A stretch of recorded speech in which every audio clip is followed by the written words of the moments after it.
Hi everyone, good day! In this video, I'll be teaching you how to fix Can't See My AI on Snapchat.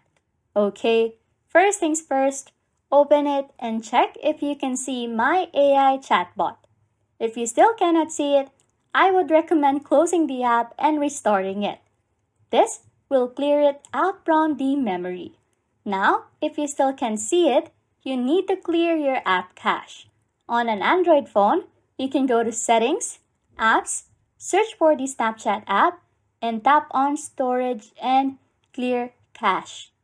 Lastly, from what I have read online, if you don't see it after clearing your app cache, the feature may just be slow to arrive for some devices. So just be patient and it will be with you very soon. So there you go.